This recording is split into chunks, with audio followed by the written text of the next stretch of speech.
Elman müəllim, açıq demək lazımdır ki, artıq ABŞ hətta sülhlə başa çatsa, ateşkəs olsa, əvvəlki ABŞ olmayacaq region üçün, yaxın şərq üçün və əlbəttə ki, yaxın şərq ölkələri özlərinə məxsus və yaxud da məxsus da deməyək, başlarına çarə qılacaq bir yeni nəsə qurmalıdırlar. Yeni bir ittifaq mı, çətir mi, koalisiya mı, fərq yox, adını nə qoyursunuz qoyun.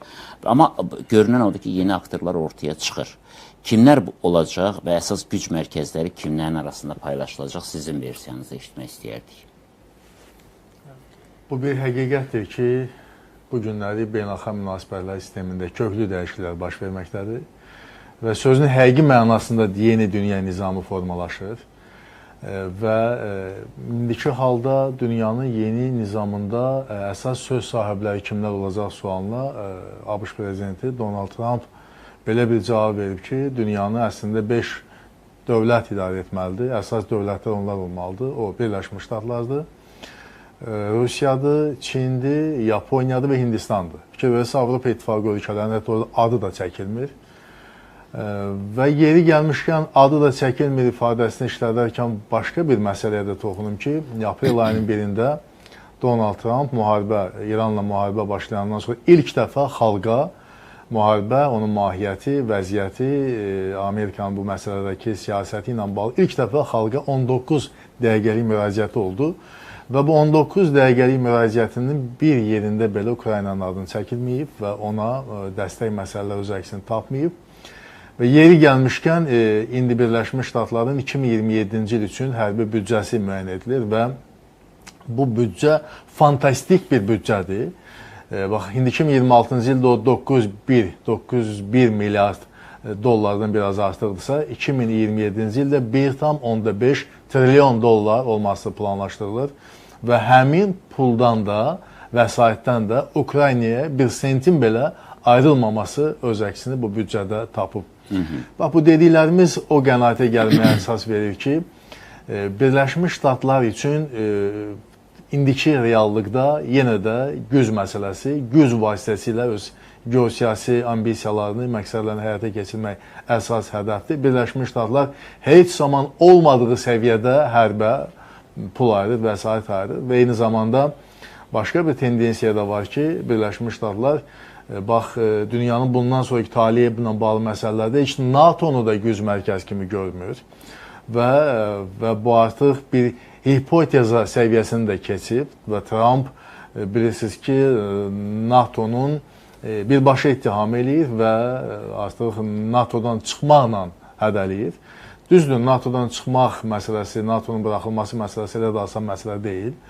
Bunun üçün müəyyən prosedurlardan keçmək lazımdır və NATO nizamnaməsinin 13-cü maddəsinə istinadən müəyyən məsələ həll etmək lazımdır. Ancaq Birləşmiş Ştatların tarixini bilən şəxslər bunu çox gözəl bilirlər. Birləşmiş Ştatlarda prezidentin NATO-dan çıxmaq üçün müəyyən rıçaqları var və konqresdən icazə almadan bunu edə bilər. Necə?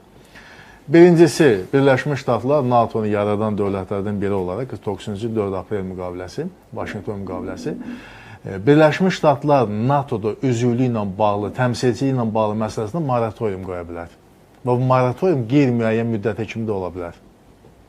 Bu NATO-dan çıxmaq anlamına bərabər bir şeydir. Moratorium heç bir tədbirlərinə qoşulmur, iştirak eləmir və bu.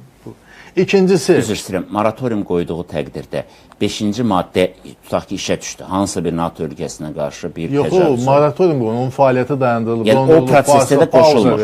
Xeyr, pauza verilib. Bu, çıxmaq da deyil, fəaliyyət də deyil. Aydın, yəni hətta o situasiyada belə qoşulmur. Yox, qətiyyən, çünki moratorium qoyub. İkinci variant nədir? Mümkün variantlar deyirəm. 1966-cı ildə Charles de Gaulle NATO-nun hərbi qurumundan çıxmışdı. Sonra 2009-cu ildə yenidən qayıdış oldu. Birləşmiş Ştatlar, yəni Trump administrasiyası NATO-dan deməli, NATO-nun özündən çıxmır. Dediyim kimi 13-cü maddə üzrə orada xeyli işlər lazımdır, görmək, nə bilim, vaxt keçməlidir və s. Və belə olan vəziyyətdə NATO-nun hərbi qurumundan çıxır. Necə ki, Charles de Gaulle etmişdi. Və bu da qalır ancaq siyasi təmsilçilik. Amma NATO nəzərə alsaq ki, uzun bir dövrdə hərbi təşkilat olub və bugün o hərbi siyasi təşkilatdır. Amma hərbisində iştirak etməmək bu elə NATO-dan çıxmağın bir necə oxşarı kimi bir şeydir. Üçüncü nə var? Üçüncü variant da var. Bunun da. Bu dediklərimdə konqresin icazəsinə ehtiyac yoxdur ya. Üçüncü variant da odur ki, Birləşmiş Ştatlar NATO üzvlərinin biri ilə bağlı hərbi əməliyyatlara başlaya bilər. NATO üzvlərinin biri ilə bağlı. Fikir ayrılığı fonunda və s. Bu halda da artıq NATO-nun bu nizamnaməsinə ziddir ki, NATO ölkələri bir-birinə müharibə etmirlər. Prinsipinin pozulmasıdır. Bu halda digər NATO ölkələri artıq həmin ABŞ-a qarşı deməli, onun fəaliyyətinin dayandırılması və s. məsələsini gündəmə gətirə bilərlər. Yəni bu üç versiya üzrə çıxma məsələsi var. Nəhayət Konqresdə müraciət etsə, Konqres səviyyəsi... Bir dəqiqləşdirmək istəyirəm sizdən. İlham müəllim, Rubio konqresmen olduğu dövrdə bir dəyişikliyin təşəbbüskarı olmuşdu və bir dəyişiklik olmuşdu NATO. O prosesdə... NATO'da söhbət 2023-cü illərdə dəyişiklikdən gedir və söhbət... Orada nəyi məhdudlaşdırmışdılar? Orada deməli məhdudlaşma odur ki, deməli Senatın 3/2 gərək bu qərarın lehinə səs verilsin ki, bu proses işə düşsün. 3/2. İndi vəziyyət necə? Bu günə tətbiq eləyək. Bu gün deməli Konqresdə, Senata baxsaq, Senatda 53 respublikası var, 45 demokrat var, 2 yerdə müstəqillərin əlindədir. 53 və 45-in nisbəti, yəni 3/2 alınmır. Fikir verirsiniz. Heç nümayəndələr palatasına ehtiyac yoxdur. Orada 218 nəfər respublikasıdır. 213 nəfər də deməli demokratdır, 4 yerdə vakantlı boşdur.